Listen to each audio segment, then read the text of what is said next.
എല്ലാവർക്കും കുക്ക് ടേസ്റ്റിലേക്ക് സ്വാഗതം. അപ്പോൾ ഇന്ന് നമ്മൾ ചെയ്യാൻ പോകുന്നത് അടിപൊളി ടേസ്റ്റുള്ള പിസ്താഷ്യോ കേക്കാണ്. അപ്പോൾ ഞാനിവിടെ ഗ്രീൻ ഫോറസ്റ്റ് കേക്ക്, അതായത് നമ്മൾ പിസ്താഷ്യോ ഫ്ലേവറിലാണ് ഗ്രീൻ ഫോറസ്റ്റ് കേക്ക്, അതാണ് ചെയ്തിട്ടുള്ളത്.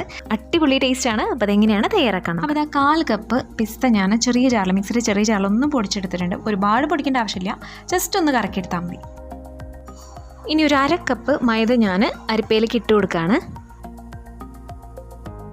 പിന്നെ ഇതിലേക്ക് 1 ടീസ്പൂൺ കോൺഫ്ലവർ ചേർത്ത് കൊടുക്കാം.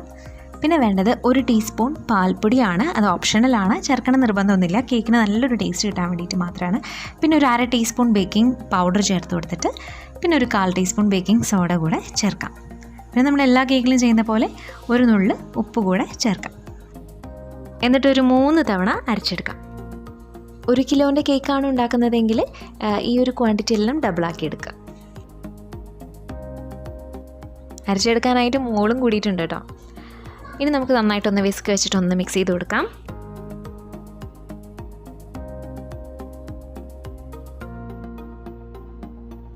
ഇനി ഒരു ഡ്രൈ ബൗളിലേക്ക് 2 കോഴിമുട്ട പൊട്ടിച്ച് വെച്ചിട്ടുണ്ട്. അതിലേക്ക് ഒരു 1/2 ടീസ്പൂൺ വാനില എസൻസ് കൂടെ ചേർത്തിട്ടുണ്ട്. ഇതിപ്പോൾ 1/4 ടീസ്പൂൺ ആയതുകൊണ്ട് കേട്ടോ 2 പ്രാവശ്യം ഒഴിച്ചത്. പിന്നെ അതിലേക്ക് ഒരു 4-5 ഡ്രോപ്പ് പിസ്ത എസൻസ് ആണ്. അത് ചേർക്കുകയാണെങ്കിൽ നല്ലതായിരിക്കും, ഒരുപാട് ചേർക്കണ്ട. അപ്പോൾ ഈ ഒരു സമയത്ത് ചീനച്ചട്ടി അടുപ്പത്ത് വെക്കുകയാണ്, മീഡിയം ഹീറ്റിൽ. നമ്മുടെ ബാറ്റർ ഉണ്ടാക്കുമ്പോഴേക്കും അത് പ്രീ ഹീറ്റ് ആയിക്കോളും. ഇനി നമുക്കിത് ബീറ്റ് ചെയ്ത് കൊടുക്കാം.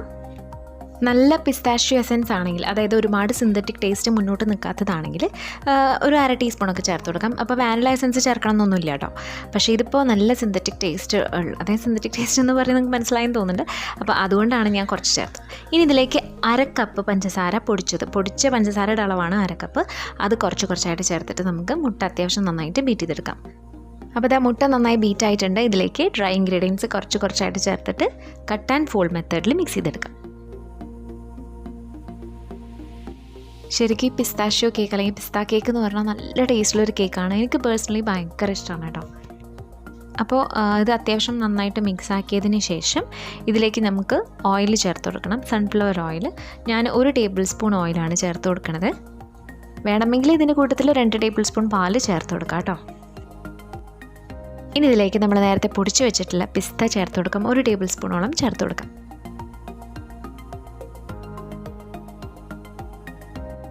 പിസ്ത കേക്ക് ആയതുകൊണ്ട് തന്നെ നമുക്കൊരു ചെറിയൊരു കളർ വേണം. അതിന് വേണ്ടിയിട്ട് ഞാൻ ഒരു ഡ്രോപ്പ് ഗ്രീൻ കളറും അതുപോലെ 1 ഡ്രോപ്പ് യെല്ലോ കളറും കൂടെ ചേർത്തിട്ടുണ്ട്.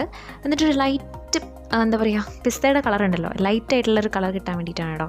അപ്പോൾ നിർബന്ധമൊന്നുമില്ല. അപ്പോൾ ഞാനിപ്പോൾ ഇത് ചേർത്തത് ആ ഒരു ലെയേഴ്സിന് ആ ഒരു കളർ കിട്ടാൻ വേണ്ടി മാത്രമാണ്. ഒരുപാടൊന്നും വേണ്ട, കണ്ടോ, ഈ ഒരു അളവ് മതി. ഈ ഒരുപാട് കഴിഞ്ഞാൽ ഡാർക്കായി പോകും.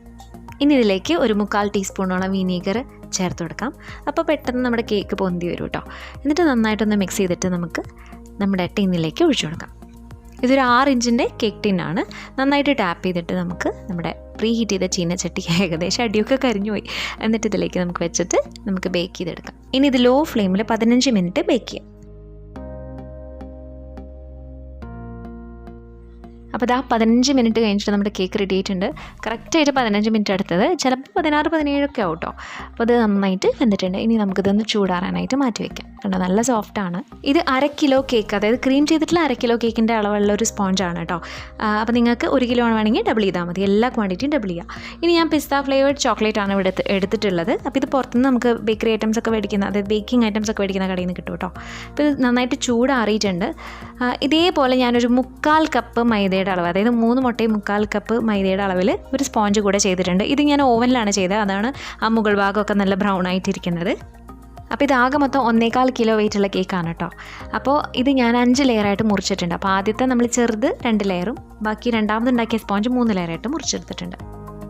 ഇനി ഒരു ബൗളിലേക്ക് 1.25 കപ്പ് വിപ്പിംഗ് ക്രീം എടുത്തിട്ടുണ്ട്. അതിലേക്ക് 1 ടീസ്പൂൺ വാനില എസൻസും ഒരു 4 ടേബിൾ സ്പൂൺ പൗഡേർഡ് ഷുഗറും കൂടെ ചേർത്തിട്ട് നന്നായിട്ടൊന്ന് ബീറ്റ് ചെയ്യാം.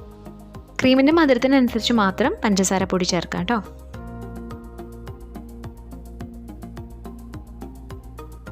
അപ്പോൾ ആ ക്രീമോടെ വിപ്പായിട്ടുണ്ട്. ഇനി നമുക്ക് സിറപ്പ് ഉണ്ടാക്കണം, നമ്മൾ കേക്ക് സോക്കിയാനായിട്ട്. അതിന് വേണ്ടിയിട്ട് 1 കപ്പ് വെള്ളത്തിലേക്ക് 1/2 കപ്പ് പഞ്ചസാര ചേർത്തിട്ട് നന്നായി തിളപ്പിച്ചു. എന്നിട്ട് അതിലേക്ക് ഒരു 4 ടേബിൾ സ്പൂണോളം പാല് ചേർക്കാം. പാല് ചേർക്കുമ്പോൾ പിസ്താഷ്യോ കേക്കിന് ഒരു പ്രത്യേക ടേസ്റ്റാണ് കേട്ടോ. പിന്നെ ഇതിലേക്ക് ചേർക്കേണ്ടത് 1 ടേബിൾ സ്പൂൺ കണ്ടൻസ്ഡ് മിൽക്കാണ്. ഹോം മെയ്ഡ് കണ്ടൻസ്ഡ് മിൽക്കാണ് കേട്ടോ ഞാൻ ചേർക്കുന്നത്. ഇതിപ്പോൾ ഫ്രിഡ്ജിൽ നിന്ന് എടുത്തത് അങ്ങനെ തന്നെ ചേർക്കുകയാണ്, അതാണ് കട്ടയായിട്ടിരിക്കുന്നത്. ഈ ഒരു മിൽക്കി സിറപ്പാണ് നമ്മൾ പിസ്താഷ്യോ കേക്കിന് ഉപയോഗിക്കുന്നത്. ഞാൻ അങ്ങനെയാണ് ചെയ്യല്, കാരണം പ്രത്യേക ഒരു ടേസ്റ്റാണ് ഇങ്ങനൊരു സിറപ്പ് ഉണ്ടാക്കിയിട്ട് ചെയ്യുമ്പോൾ. സിമ്പിൾ സിറപ്പിനെക്കാട്ടിലും ടേസ്റ്റാണ്. അപ്പോൾ എന്തായാലും ഇതിവിടെ ഇരുന്ന് ചൂടാറട്ടെ. അപ്പോൾ നമുക്ക് ഫ്രോസ്റ്റിംഗ് സ്റ്റാർട്ട് ചെയ്യാം. ഞാനൊരു കേക്ക് ബോർഡ് നമ്മുടെ ടേൺ ടേബിളിൻ്റെ മുകളിൽ കുറച്ച് ക്രീം പരട്ടിയിട്ട് അതിൻ്റെ മുകളിലേക്ക് കേക്ക് ബേസ് വെച്ച് കൊടുത്തിട്ടുണ്ട് ബോർഡ്. ഇനി നമുക്കിതിലേക്ക് കുറച്ച് ക്രീം അപ്ലൈ ചെയ്യാം. ക്രീം ഈ വിപ്പിംഗ് ക്രീം ഞാൻ ഫ്രിഡ്ജിൽ നിന്ന് എടുത്തതാണ്. ഇത് തലേ ദിവസത്തെയാണ് കേട്ടോ.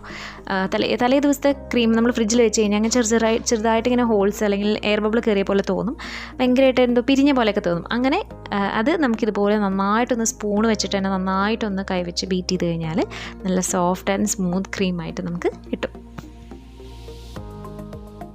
ഇത് ഒരുപാട് പേർക്കുള്ള സംശയമാണ്, അതുകൊണ്ടാണ് ഞാനിത് ഈ വീഡിയോയിൽ ഉൾപ്പെടുത്തിയത് കേട്ടോ. ഇനി കുറച്ച് ക്രീം നമ്മുടെ ബോർഡിൽ വെച്ചിട്ട് നമ്മുടെ ഫസ്റ്റ് ലെയർ വെച്ച് കൊടുക്കാം. ഇനി ആ ലെയറിലേക്ക് നമ്മുടെ മിൽക്കി സിറപ്പ് വെച്ചിട്ട് അത്യാവശ്യം നന്നായിട്ട് വെറ്റ് ചെയ്ത് കൊടുക്കുക. ഒരുപാട് വെറ്റ് ചെയ്ത് കൊടുക്കരുത്. ഒരുപാട് വെറ്റ് ചെയ്ത് കഴിഞ്ഞാൽ നമ്മുടെ കേക്ക് കഴിക്കുമ്പോൾ എന്താ പറയുക, ഞാൻ മുന്നേ എൻ്റെ വീഡിയോസിൽ പറഞ്ഞിട്ട് ഇങ്ങനെ അളിഞ്ഞിരിക്കുന്ന പോലെ തോന്നും. കഴിക്കുമ്പോൾ ഭയങ്കരമായിട്ട് ഇങ്ങനെ വായിലിങ്ങനെ എന്താ പറയുക, ഭയങ്കര വെറ്റായിട്ട് തോന്നും, ഭയങ്കര സുഖം ഉണ്ടാവില്ല കഴിക്കാനായിട്ട്. അതുമാത്രമല്ല അടിയിലിങ്ങനെ ഒലിച്ച് വരാനുള്ള സാധ്യതയുണ്ട് സിറപ്പ്. ഇനി ഇതിൻ്റെ മുകളിലേക്ക് നമ്മുടെ വിപ്പിംഗ് ക്രീം വെച്ചിട്ട് അത്യാവശ്യം നന്നായിട്ട് സ്പ്രെഡ് ചെയ്ത് കൊടുക്കാം.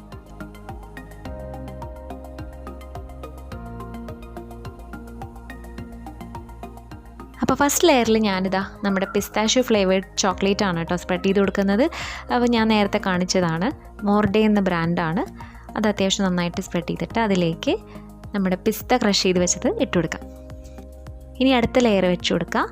എന്നിട്ട് അതിലും നമ്മുടെ മിൽക്കി സിറപ്പ് വെച്ചിട്ട് നന്നായിട്ട് സ്പ്രെഡ് ചെയ്ത് കൊടുത്തിട്ട് വെറ്റ് ചെയ്തിട്ട് ക്രീം ഇട്ട് കൊടുക്കാം. ഇത് നമ്മൾ വേറെ രീതിയിലാണ് കേട്ടോ ചെയ്യുന്നത്, ചോക്ലേറ്റ് ഉപയോഗിച്ചിട്ടല്ല ചെയ്യുന്നത്.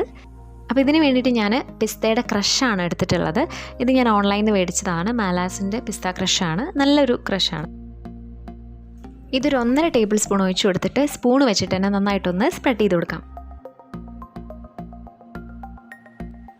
ആ ബോർഡിൽ കുറച്ച് പാട് കിടക്കുന്നത്, അതായത് നമ്മൾ മിൽക്കി സിറപ്പ് ഒഴിച്ചിട്ട് അവിടെ ഇവിടെയൊക്കെ ആകുമ്പോൾ ജസ്റ്റ് ഇങ്ങനെ തുടയ്ക്കുമല്ലോ. അപ്പോൾ ഞാൻ ടിഷ്യൂ പേപ്പർ വെച്ചിട്ടൊന്ന് റഫായിട്ട് തുടച്ചതാണ് കേട്ടോ. അത് അവസാനം നന്നായിട്ട് ക്ലീൻ ആക്കിയിട്ട് തുടയ്ക്കണം, അതുകൊണ്ടാണ് ആ പാട് അവിടെ കിടക്കുന്നത്. ഇനി ഇതിലേക്ക് നമ്മൾ നേരത്തെ പൊടിച്ചു വെച്ചിട്ടുള്ള പിസ്ത ഇട്ട് കൊടുക്കാം.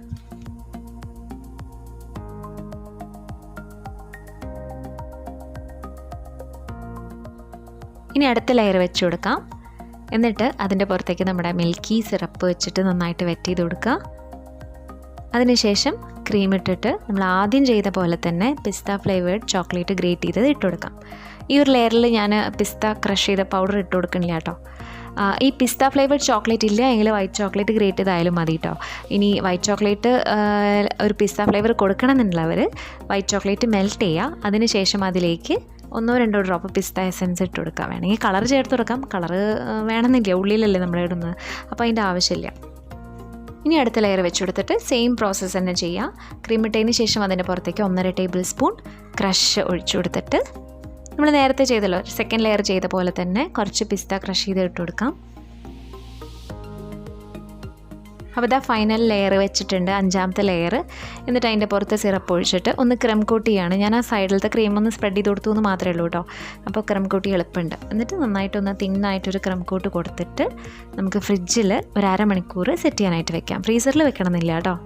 ഒരുപാട് പേർക്കുള്ള സംശയമാണ് കേക്ക് ഫ്രീസറിൽ വെക്കണമെന്നുള്ളത്. കേക്ക് വേണമെങ്കിൽ സെറ്റ് ആവാനായിട്ടൊരു 15 മിനിറ്റൊക്കെ വെക്കാം, പക്ഷേ എൻ്റെ അഭിപ്രായത്തിൽ കേക്ക് എപ്പോഴും താഴെ തട്ടില്ല, അതായത് ഫ്രിഡ്ജിൽ വെക്കുകയാണ് ഏറ്റവും നല്ലത്, ഫ്രീസറിൽ വെക്കേണ്ട ആവശ്യമില്ല. ഇനി നമുക്ക് ബാക്കിയുള്ള വിപ്പിംഗ് ക്രീമിൽ ഞാൻ പിസ്തയുടെ ഒരു കളർ കൊടുക്കാൻ വേണ്ടിയിട്ട് കുറച്ച് ഗ്രീൻ കളറും ഒരു ഡ്രോപ്പ് യെല്ലോ കളർ കൂടി ചേർത്തിട്ട് മിക്സ് ചെയ്യണം. ഗ്രീൻ കളർ ഞാൻ പേടിച്ചിട്ടാണ് കേട്ടോ ഇടുന്നത്, ഡാർക്ക് ആവാതിരിക്കാൻ വേണ്ടിയിട്ട്.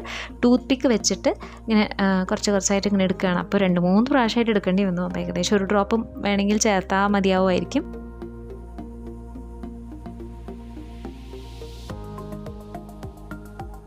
അപ്പോൾ ഇതാ കറക്റ്റ് കളർ കിട്ടിയിട്ടുണ്ട്. ഇത്രയും മതി, ഒരുപാട് ഡാർക്ക് ആക്കുന്നില്ല. അപ്പോൾ ഷെഫ് മാസ്റ്ററിൻ്റെ ജെൽ കളറാണ് ഞാൻ എടുത്തിട്ടുള്ളത്. ഒരു ഡ്രോപ്പ് യെല്ലോ കളറും ഏകദേശം ഒരു ഡ്രോപ്പ് ഗ്രീൻ കളറുമാണ്. അപ്പോൾ നമ്മുടെ കേക്ക് ഫ്രിഡ്ജിൽ നിന്ന് ഞാൻ എടുത്തിട്ടുണ്ട്. ഏകദേശം 3/4 മണിക്കൂർ കഴിഞ്ഞു കേട്ടോ. ഇനി ഈ ക്രീം കൊണ്ട് നമുക്ക് ഫൈനൽ കോട്ട് കൊടുക്കാം. ഫൈനൽ കോട്ട് കൊടുക്കുമ്പോൾ അതായത് ഇതേപോലെ സ്പാച്ചുലയുടെ അറ്റത്ത് ക്രീം എടുക്കുക. എന്നിട്ട് കേക്കുമ്പോൾ തട്ടാതെ ഇതുപോലെ സ്പ്രെഡ് ചെയ്ത് കൊടുക്കുക.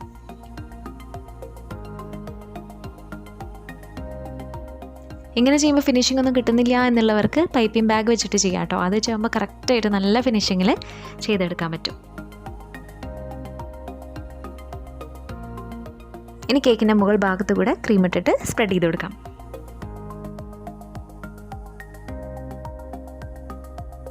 നല്ല ഫിനിഷിംഗ് കിട്ടാനായിട്ട് ഇതുപോലത്തെ സ്ക്രേപ്പർ ഉപയോഗിക്കാം കേട്ടോ. അപ്പോൾ ഒരുവിധം ഫിനിഷ് ആയിട്ടുണ്ട്. മുകൾ ഭാഗത്ത് നമ്മുടെ പാലറ്റ് നൈഫോ അല്ലെങ്കിൽ ഇതുപോലത്തെ സ്ക്രേപ്പർ വെച്ചിട്ടോ നന്നായിട്ടൊന്ന് ഫിനിഷ് ചെയ്തെടുക്കാം കേട്ടോ.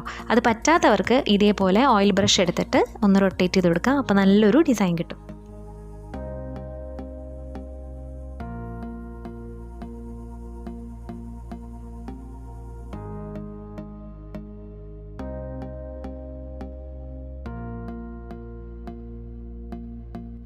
ഇതേപോലെ കേക്കിൻ്റെ സൈഡിൽ കൂടെ ചെയ്ത് കൊടുക്കാം. ചില ആൾക്കാർക്ക് കേക്ക് നന്നായിട്ട് ഫിനിഷ് ചെയ്ത് കിട്ടുന്നില്ല എന്ന് പറഞ്ഞ് കേട്ടിട്ടുണ്ട്. അപ്പോൾ അങ്ങനെയുള്ളവർക്ക് ഏറ്റവും നല്ലൊരു ടെക്നിക്കാണ് കേട്ടോ. അപ്പോൾ ഞാൻ എന്തായാലും ഇതിൻ്റെ സൈഡിൽ കുറച്ച് പെയിൻറ്റിങ് വർക്ക് ചെയ്യുകയാണ്. പെയിൻറ്റിംഗ് എന്ന് പറഞ്ഞു കഴിഞ്ഞാൽ ചെറിയൊരു രീതിയിൽ, അതായത് വളരെ എളുപ്പത്തിൽ ചെയ്യാൻ പറ്റുന്ന ഒരു പെയിൻറ്റിംഗ് ആണ്. അതായത് ആലീസ് ആൻഡ് റോസ ഡിസൈൻ എന്ന് ചിലരൊക്കെ കേട്ടിട്ടുണ്ടാവും. അപ്പോൾ അത് കാരോ എന്ന് പറഞ്ഞിട്ടുള്ളൊരു ഡിസൈനറാണ്, കേക്ക് ആർട്ടിസ്റ്റാണ്. അപ്പോൾ അവരുടെ സ്വന്തമായിട്ടുള്ള ഒരു കണ്ടുപിടുത്തമാണ് ഇത്. Alice and Rosa design botanical designs ആണ് അവർ ചെയ്യുന്നത്. അപ്പോൾ അതിൻ്റെ എൻ്റെ ഒരു വേർഷനാണ്. അതിൻ്റെ ഇടയിലൊക്കെ എത്തിയിട്ടില്ല എങ്കിലും എനിക്കെന്തോ ഭയങ്കര ഇഷ്ടപ്പെട്ടു. അപ്പോൾ ഞാനത് എൻ്റെ രീതിയിലൊന്ന് ട്രൈ ചെയ്യുകയാണ്. ഒരു കേക്ക് പെയിൻറ്റിങ് എന്ന് വേണമെങ്കിൽ പറയാം. അപ്പോൾ ഇതേപോലെ ടൂത്ത് പിക്ക് വെച്ചിട്ട് നമ്മൾ ചെടിയുടെ തണ്ടൊക്കെ ഇതുപോലെ ചെയ്ത് കൊടുക്കാം. വേണമെങ്കിൽ അത് നമ്മുടെ മൈക്രോ നോസിൽസ് വെച്ച് ചെയ്ത് കൊടുക്കാം. ശരിക്കും ഇത് മൈക്രോ നോസിൽസ് വെച്ചിട്ടാണ് ചെയ്യുന്നത് തോന്നുന്നു. ഞാൻ അതിൻ്റെ വീഡിയോ ഒന്നും കണ്ടിട്ടില്ല, ജസ്റ്റ് പിക്ചേഴ്സ് മാത്രമേ കണ്ടിട്ടുള്ളൂ. അപ്പോൾ ഡിസൈൻസ് നിങ്ങൾക്ക് കാണുന്നുണ്ടെങ്കിൽ ഗൂഗിളിൽ ആലീസ് ആൻഡ് റോസ എന്ന് അടിച്ചു കൊടുത്താൽ മതി, അത് നിങ്ങൾക്ക് കാണാൻ പറ്റും. എന്നിട്ട് ഞാനിതാ പല കളേഴ്സിൽ ഞാൻ ക്രീം എടുത്തിട്ട് വെച്ചിട്ടുണ്ട്. നമ്മുടെ വിപ്പിംഗ് ക്രീം തന്നെയാണ്, വിപ്പ് ചെയ്ത ക്രീമാണ്. അതിലേക്ക് ഇതേപോലെ ഒരു ഡാർക്ക് ബ്ലൂ കളർ കൊടുത്തിട്ടുണ്ട്. എന്നിട്ട് ടൂത്ത് പിക്ക് വെച്ചിട്ടാണ് ചെയ്യുന്നത്. എൻ്റെ കയ്യിൽ ചെറിയ മൈക്രോ നോസിൽസ് ഒന്നും ഇല്ല, ചെറിയ ഹോൾസിലെ നോസിൽസ് ആണ് അവർ ഉപയോഗിക്കുന്നത് തോന്നുന്നു കേട്ടോ, പല ഡിസൈനിലുള്ളത്. അപ്പോൾ ഇതിപ്പോൾ ജസ്റ്റ് ക്രീം വെച്ചിട്ടേ ഉള്ളൂ, ഫൈനലായിട്ട് ചെയ്തിട്ടില്ല. ജസ്റ്റ് നമുക്ക് എവിടേക്കാണ് ഫ്ലവേഴ്സ് വേണ്ടത് അവിടെ ജസ്റ്റ് ക്രീം ഇങ്ങനെ വെറുതെ ഒന്ന് ഡിസൈൻ ചെയ്തിട്ടേ ഉള്ളൂ. എന്നിട്ട് നമുക്ക് ഫൈനലിൽ നമുക്ക് ചെയ്ത് കൊടുക്കാം. ഫൈനലായിട്ട് നമുക്ക് ഡിസൈൻ ചെയ്യാം. ടൂത്ത് പിക്ക് വെച്ചിട്ട് തന്നെയാണ് ഞാൻ ചെയ്യുന്നത്, വേറെ ഒന്നും ചെയ്യുന്നില്ല. എവിടേക്കാണ് ഫ്ലവേഴ്സ് വേണ്ടത് അവിടെ ഇതുപോലെ ചെയ്ത് കൊടുക്കാം. ഈ ഫ്ലവേഴ്സ് ഒന്നും ഫിനിഷിംഗ് ആയിട്ടില്ല കേട്ടോ. ഞാനതൊന്ന് സെറ്റ് ചെയ്തിട്ട് ഫ്രിഡ്ജിൽ വെച്ച് സെറ്റ് ചെയ്തിട്ട് വേണം ഫൈനലായിട്ട് ഫിനിഷ് ചെയ്ത് കൊടുക്കാനായിട്ട്. ഞാനൊരു യെല്ലോ ഡിസൈൻ കൂടെ ഇതുപോലെ കൊടുക്കുന്നുണ്ട്. അത് നിങ്ങളുടെ ഇഷ്ടം പോലെ ചെയ്യാം കേട്ടോ. ഫ്ലവേഴ്സൊക്കെ റോസൊക്കെ വരയ്ക്കാൻ പറ്റുന്നവർക്ക് അങ്ങനെ ചെയ്യാം. പിന്നെ അതുപോലെ ലീവ്സ് ഗ്രീനായിട്ട് ഞാൻ ജസ്റ്റ് റഫായിട്ടേ ചെയ്യുന്നുള്ളൂ. അവസാനം ആദ്യം ജസ്റ്റ് എവിടേക്കാണ് നമ്മൾക്ക് ആ ഒരു ഇത് വേണ്ടതെന്ന് വെച്ച് കഴിഞ്ഞാൽ അവിടെയൊക്കെ കളേഴ്സുള്ള ക്രീം വെച്ച് കൊടുത്തിട്ട് പിന്നീട് എവിടേക്കാണ് ഫിനിഷിങ് വേണ്ടത് വെച്ചാൽ അവിടെ നമുക്ക് ടൂത്ത് പിക്കിൻ്റെ ഷാർപ്പ് ടിപ്പ് വെച്ചിട്ട് ചെയ്ത് കൊടുക്കാം. ഫിനിഷിംഗ് ഒക്കെ ചെയ്യുമ്പോൾ നമ്മുടെ ഫ്രിഡ്ജിലൊന്ന് സെറ്റ് ചെയ്തിട്ട് ചെയ്യായിരിക്കും കേട്ടോ നല്ലത്.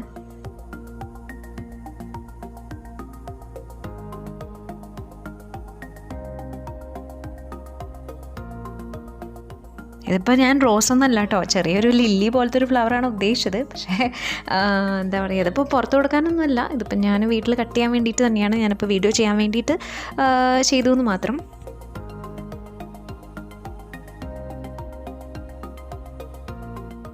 ഇനി ആ ലീവ്സൊക്കെ ഒന്നുകൂടെ നമുക്ക് ഫിനിഷ് ചെയ്ത് കൊടുക്കാം. അപ്പോൾ നമ്മുടെ പിസ്താഷ്യോ കേക്കിൻ്റെ ഏകദേശം ഡെക്കറേഷൻ കഴിഞ്ഞു. ഇനി ഞാനതൊരു ഗ്രീൻ ഫോറസ്റ്റ് ആക്കി മാറ്റാൻ പോവാണ്. അതായത് പുറത്തുനിന്ന് നമ്മൾ കാണുമ്പോൾ ഗ്രീൻ ഫോറസ്റ്റിൻ്റെ ഒരു ലുക്ക് ചെറുതായിട്ടൊന്ന് കിട്ടാൻ വേണ്ടിയിട്ട് ഞാൻ കുറച്ച് നമ്മുടെ പിസ്താഷ്യോൻ്റെ ചോക്ലേറ്റ് ഗ്രേറ്റ് ചെയ്ത് അതിൻ്റെ മുകളിൽ ഇട്ട് കൊടുക്കുകയാണ്. വേണമെങ്കിൽ ഇത്രയും തന്നെ മതി കേട്ടോ, നല്ല ഭംഗിയുണ്ടാവും. പക്ഷേ കുറച്ചുകൂടിയും നന്നായിട്ട് വരയ്ക്കുന്നവരൊക്കെ ആണെങ്കിൽ നല്ല അടിപൊളിയായിട്ട് വരച്ച് ചെയ്യുക. എനിക്ക് ഇത്രയൊക്കെ പറ്റുള്ളൂ. അപ്പോൾ ഇതിന് മുകളിൽ ഞാൻ കുറച്ച് ചോക്ലേറ്റ് ഗ്രേറ്റ് ചെയ്ത് ഇട്ട് കൊടുക്കുകയാണ്.